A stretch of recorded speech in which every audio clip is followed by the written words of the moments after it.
Sir उसको कड़ी से कड़ी सजा मिलनी चाहिए। उसको सजा ही ऐसी मिलनी चाहिए जिसने ऐसे बच्चों को पानी में डुबो के मारा ना, उसको भी ऐसी ही सजा मिलनी चाहिए। लेकिन इस हत्यारी का किसी को पता नहीं था कि ये हत्यारी है।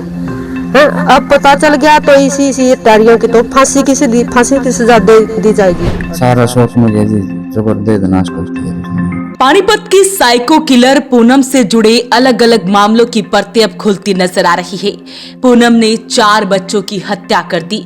खूबसूरती से उसे जलन होती थी कि कहीं बड़े होकर ये बच्चियां उससे सुंदर ना दिखने लग जाए, और ऐसा करते करते उसने अपने बेटे को भी नहीं छोड़ा, क्योंकि उसने 3 बच्चियों का जब कत्ल किया तो किसी को उस पर शक ना हो, इसी के चलते उसने अपने बेटे की भी हत्या कर दी। परिवार के लोगों से बातचीत की गई।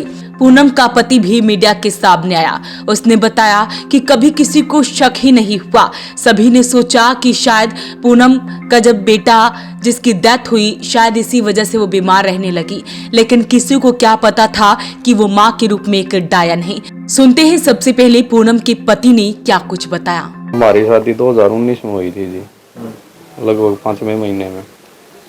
तो शुरू में हमारे बच्चे गुजर गए थे, पानी की होदी में डूबे मिले थे। मेरी बहन की लड़की 9-10 साल की गुड़िया थी, मेरा 3 साल का 2 महीने का सर रही थी मेरा लड़का होने में, पानी के टैंक में डूबे मिले। तो इसलिए हमने कोई शक नहीं हुआ, वारवाई कर था ऐसा ही लगा रहा भाई कि देखो बाहर था आ गया, मतलब उनमें डाउट कितने कितने जाए गए। तो इस टाइम पर कोई वो नहीं हुआ। उस टाइम पर फिर उसने 5-6 महीने तक ऐसे हो रहे, हम तो हॉस्पिटल में ले जाए गए कदे किते ऐसे समय, मतलब कोई डाउट नहीं हुआ 1% भी। उसके बाद ठीक चल रहा है। फिर मेरा एक लड़का हो गया था, ठीक चल रहा। फिर वह घर वाला के साथ लड़न झगड़न लग गई। लड़ झगड़ के मैं अपना बाहर होता, सीधा अपना घर पर चली जाती। तो ऐसे चलता रहा। फिर वह एक बार फिर अब लड़के जा रही थी, कम से कम 3-4 महीने में आ रही है। मेरे को लेने जाना था, उसी टाइम पर कॉल आया कि भाई ऐसे ऐसे दीपक नाम उसके चाचा लड़के का, भाई उसकी लड़की गुजर गई है, पानी में डूबी हुई मिली। शुरू में उन्होंने बोला कि भाई पोस्टमार्टम करवाएंगे। ठीक है, हमने बोला ठीक है जी। फिर थोड़ी देर बाद कॉल आती है कि पोस्टमार्टम नहीं कराते, दाग के लिए जल्दी आ जाओ। फिर हम गए तो इतना दाग दे दिया था, हमें फिर भी डाउट नहीं हुआ। थोड़ा भी ये लगा भाई कहीं बच्ची है चली गई होगी जीने में गए। अब हम शादी में जा रहे थे, इसमें कुंडी बंद मिली ना, जब वो टब ऐसी जगह मिला तो उसमें हमने डाउट हो गया। पुलिस कार्रवाई करी तो उसमें उसने सारा सच्चाई सामने आ गई है। उन्हें 4 बच्चों का मर्डर रोट लिया है कि मैंने मारे हैं। 1% भी शक नहीं हुआ। अगर हमको शक होता था हम खुद कार्रवाई कर देते। यही तो बात है ना, वो माँ नहीं है, डायन है सर। कभी तांत्रिक के संपर्क में आई हो? नहीं सर। को परिवार वालों ने बताया हो? नहीं, हम कहीं भी नहीं जाते हम। आपके ससुराल वालों ने बताया हो? नहीं, ऐसा कोई नहीं हो, वहाँ बात हुई। कभी बचपन में कोई उसकी शरारत ऐसी बताई हो घर वालों? बचपन की तो उन्होंने कोई मारती थी, कारण क्या था? कोई कारण सामने नहीं आया। बच्चों को क्यों मारती? हमारे को तो डाउट ही नहीं हुआ 1% भी। हमारे को तो अभी भी ये लगा था वो कुंडी में अगर नहीं मिलती कमरे की तो फिर भी डाउट नहीं जाना था। दिमागी रूप से परेशान थी? नहीं, 1% भी दिमाग रूप से परेशान नहीं थी, बिल्कुल इंटेलिजेंट थी। BA करी हुई लड़की है, ऐसी कोई बात नहीं है। घर पे आके बाद पढ़ाई भी की उसने? हाँ, हमने B.Ed करवाई थी सर। घर वालों के साथ लड़ाई झगड़ा करती थी? हाँ, घर वालों के साथ करती थी, मम्मी पापा के साथ में। आपके साथ? मेरे साथ तो एक आधी बार हो गया ना, तो मेरे साथ तो कुछ नहीं। उसका यही था लड़ाई लड़ोई कर लेना मम्मी पापा के साथ पीछे से, बस यही था मैन। तो लड़ाई करके अपने घर चले जाना। मासूम बच्चों को मारती थी, नवीन तो खुलासा हुआ, क्या कहोगे? क्या सर उसको कड़ी से कड़ी सजा मिलनी चाहिए। उसको सजा ही ऐसी मिलनी चाहिए जिसने ऐसे बच्चों को पानी में डुबो के मारा ना, उसको भी ऐसी ही सजा मिलनी चाहिए। जब तक तड़पाओ उसको ऐसे ही जैसे उसने बच्चों को मारा है। परिवार के लोगों ने कहा है कि 4 बच्चों को मौत की घाट उतारने वाली पूनम को उसी तरह की मौत मिलनी चाहिए जिस तरह से उसने बच्चों को मारा। परिवार के लोगों ने पूनम के लिए फांसी की मांग की है। वहीं 6 साल की भतीजी विधि, 3 साल के बेटे शुभम और भांजी इशिका और भतीजी जिया को मारने वाली साइको किलर पूनम ने पुलिस के सामने चौंकाने वाले खुलासे किए हैं। पुलिस ने जब उससे पूछा कि बच्चों को डुबोकर ही क्यों मारा, उसका जवाब था बच्चों की जब पानी में सांस उकड़ती थी तो उसे सुकून मिलता था, दिल हल्का हो जाता था। वहीं पड़ोस की रहने वाली एक महिला ने क्या कुछ बताया है वो भी आपको सुनवाते हैं। गांव में जी परिवार, इसका पति, इसका देवर, सासू ससुरे बड़ी आदमी है, लेकिन इस हत्यारी का किसी को पता नहीं था कि ये हत्यारी है। अब पता चल गया तो इसी हत्यारियों की तो फांसी की सजा दे दी जाएगी। अच्छा, अगर इसी घटना होगा। चाल चलन के साथ बोल चाल घर से बाहर नहीं निकली जी, और आदमी बढ़िया थे, कोई काम की दाव नहीं थी, परिवार मतलब इज्जतदार परिवार है जी। किसी से बोलती बालती नहीं, कहीं नहीं जाती थी जी, कहीं नहीं जाती थी, किसी के घर नहीं जाती थी। अच्छा। परिवार था, इसका पति है, सास ससुर है और एक देवर है परिवार में। उसने बच्चे कब मारे थे? बच्चे जी 2023 में। तो कैसे मारे थे?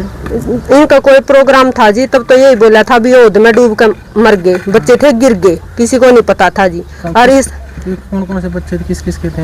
एक लड़का इस पूनम का था जी, लाले मेरा देवर नवीन का, और गुड़िया थी वो हमारी ननद की थी, पिंकी की। अच्छा, हाँ, इसी का नाम था। ये बच्ची मार दिया? हाँ जी, हाँ जी। एक दौर भी सामने आए हैं इस तरह से। क्या जी, वो उसका तो पता नहीं जी, देखो बाहर का, लेकिन बच्चे मारे टोटल? हाँ जी, अब पता चला, पहले तो पता नहीं था, लेकिन परिवार इनका इज्जतदार है जी, सासू ससुरा, पति इसका देवर है ना, जो इज्जतदार आदमी है, किसी की गांठ का लोगों का भी शक नहीं हुआ इस तरह का इसका भाई? हाँ नहीं जी, ये कहीं जाती नहीं थी, ज्यादा बोलती नहीं थी। किसी झगड़ा वगैरह कभी? नहीं जी, किसी से मैं भी सुनने में आया था कुछ। नहीं जी, इनका परिवार झगड़ा तो किसी से करता है नहीं जी। तांत्रिक में भी चक्कर में थी क्या? हमें नहीं पता जी, हमें आते जाते। तो अभी पता चला जब आप लोग सदमे में पूरा है? हाँ जी, सदमे में। ऐसी दुष्ट महिलाओं की तो सीधी फांसी की सजा दी जाए तो अच्छा है जी, ताकि आगे ये घटना ना हो। तो महिला पड़ोसी और रिश्ते में लगने वाली इस महिला ने कहा है कि जैसे इस महिला ने किया ठीक उसी तरह से इसके साथ भी होना चाहिए। परिवार काफी ज्यादा शरीफ था, किसी चीज की कोई दिक्कत नहीं थी। वहीं महिला का देवर भी मीडिया के सामने आया है, उसने क्या कुछ बताया वो भी सुनते हैं। ये 2023 की बात है जी। अच्छा, तो जब उस समय आपने शक नहीं हुआ? मैं कोई शक नहीं था, कोई सी बात नहीं थी, बल्कि हिंदी की जानू नॉर्मल बात थी सारी। तो ये जो शुभम है इसका खुद का बेटा? हाँ, इसका खुद का लड़का था इसमें। इसके अलावा मेरी भांजी थी, उसका किया इसने, जॉब खुलासा हुआ है। और ये जॉब लड़की मेरे भाई की थी वो, और एक इसने अपने चाचा ताऊ के लड़के अपने भाई की लड़की अब दिया। कुछ पता लगा क्यों करती मतलब थी? इसका शुरू से कुछ आप लोगों को शक था किस तरह के इसका चाल चलन, कोई मतलब कोई इस तरह की हैबिट नजर में आया, नोटिस किया हो? ना, ऐसा कुछ नहीं था, ऐसा कुछ नजर नहीं आया, नॉर्मल रहते थे? नॉर्मल बिल्कुल अपना, बस ऐसा था, अपना सासू से ससुरी बनती नहीं थी, अपना काम किया और अपने ऊपर चली गई बस। अच्छा, ये जब शुभम को मारा गया तो कुछ ही घंटों पहले आपके जो बहन है विकी, उनके बेटी को पहले मारा, इशिका को। हाँ, तो आपको कभी शक हुआ था? नहीं, कोई शक नहीं हुआ जी। दोनों घटना क्या एक ही दिन हुई थी? हाँ, ये साथ में हुई थी, एक ही साथ में। एक ही साथ? क्यों उस बात को छुपाने के लिए कि इशिका का पता न चल जाए उसने शुभम को मारा? हाँ, यही कांड रहा होगा जी। ब्लेम किस पे मतलब लगाया, क्यों मारा, किस तरह मतलब उसने इस बात को भड़का? किसी पे ब्लेम नहीं लगाया जी, ये हो गया था सामान है, वो लड़के हैं, बच्चे हैं, खेलते खेलते पड़ गए होंगे उसमें, ये मान गए थे। तो अब जिस तरह से पता चला, हाँ, ये तो अब वहाँ पे परिवार सारा शौक में गया जी, जबरदस्त नाश करती है उसमें। तो एक के बाद एक बड़े खुलासे हो रहे हैं, मामले दर्ज हो रहे हैं। हो सकता है कि इसने कई और हत्याएं भी की हो, लेकिन अभी तक पुलिस इस मामले की जांच कर रही है कि क्या इसने किसी और की भी हत्या की है या नहीं। फिलहाल परिवार जो है मीडिया के सामने आया है। पति ने बताया कि किस तरह से इसने अपने बेटे को भी नहीं छोड़ा, और ऐसी महिला के लिए तो सिर्फ फांसी की सजा होनी चाहिए। क्या कहते हैं इस वीडियो को लेकर कमेंट बॉक्स में जरूर लिखें, वीडियो को शेयर जरूर करें। Bureau report, voice of Panipat.